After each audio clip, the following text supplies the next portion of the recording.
Salut les investisseurs intelligents, c'est Monsieur Rodolphe, bienvenue dans cette nouvelle vidéo. Aujourd'hui, on va voir ensemble comment est-ce qu'il est possible d'investir, de commencer dans l'investissement immobilier locatif à partir de zéro. Il y a 3 grandes règles que vous devez tout simplement retenir. La première règle que vous devez retenir, c'est que vous devez impérativement avoir, au moment où vous allez signer votre demande de prêt, parce que c'est surtout au niveau de la banque que ça va décider, vous devez avoir des revenus constants. Alors, revenus constants, ça peut être CDI, CDD, ça peut même être des allocations de chômage, ça peut être des revenus fonciers, donc des revenus d'autres appartements que vous possédez déjà. Il faut simplement montrer à la banque que votre source de revenus est fiable et pérenne dans le temps. Évidemment, si votre seule et unique source de revenus, c'est vos allocations de chômage, ils savent bien qu'au bout d'un moment, l'allocation de chômage, elle va s'éteindre, elle va s'arrêter et ce n'est pas un revenu sur lequel elle va forcément baser son investissement.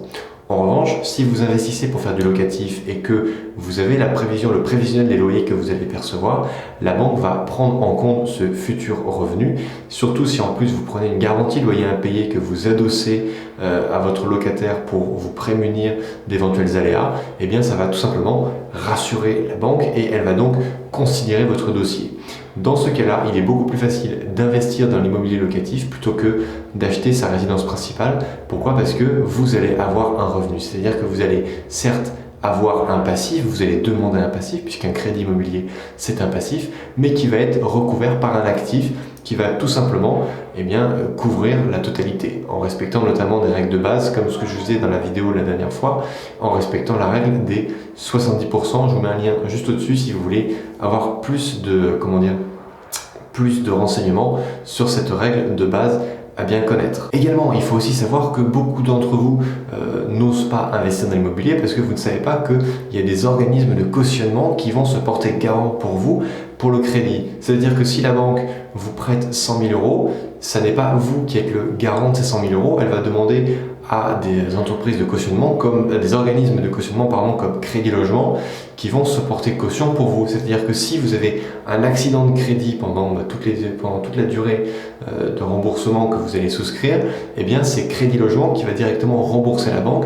et en revanche c'est Crédit Logement qui verra avec vous comment est-ce qu'elle peut faire pour récupérer le maximum. Donc hypothèque du bien, revente aux enchères, etc. Il y a différentes choses qui peuvent être mises en place.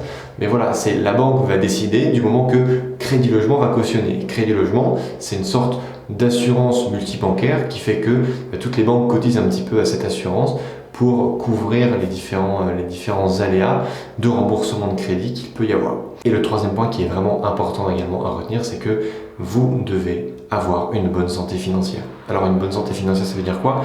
Ça ne veut pas forcément dire avoir des revenus importants, ça veut dire avoir des revenus constants, montrer que lorsque vos revenus arrivent en début de mois ou en fin de mois, que vous êtes capable de prendre 10% de cette somme et de la verser régulièrement sur un contrat d'assurance vie ou sur un contrat, sur un livret d'épargne de manière régulière, c'est complètement suffisant pour montrer que vous avez une bonne santé financière.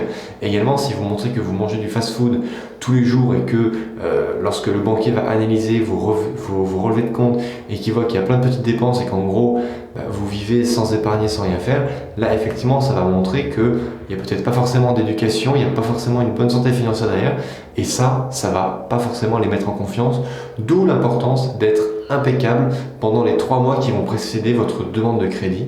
Pourquoi? Parce que lorsque le banquier va vous solliciter, lorsque vous allez vous-même solliciter un rendez-vous auprès de votre banquier, celui-ci va vous demander vos 3 derniers relevés de compte, et bien ces 3 derniers relevés de compte apparaissent tout simplement votre vie. Donc tout apparaît et donc c'est vraiment hyper important. Et j'ai noté également un 4e point qui est hyper important pour vous, c'est que vous devez impérativement y croire. C'est-à-dire que vous devez croire que c'est possible d'investir dans l'immobilier locatif en partant de zéro. Si vous n'y croyez pas, si ça n'est pas une certitude qui est fortement ancrée à l'intérieur de vous-même, eh bien ça ne fonctionnera pas. Vous devez croire que c'est possible, vous devez regarder sur internet, sur YouTube les différentes interviews de personnes qui étaient dans une situation très mauvaise et qui ont réussi. Moi je pense à cette vidéo que j'ai fait il y a quelques temps avec une personne qui me suit et qui a fait 17 refus et qui a eu au bout du 18e rendez-vous qui a eu son crédit immobilier. Ça montre tout simplement qu'il faut persévérer, qu'il faut être courageux, téméraire, mais surtout que c'est possible. Voilà, je terminerai là-dessus. Je vous souhaite une bonne journée et je vous dis à très bientôt dans une prochaine vidéo. Ciao!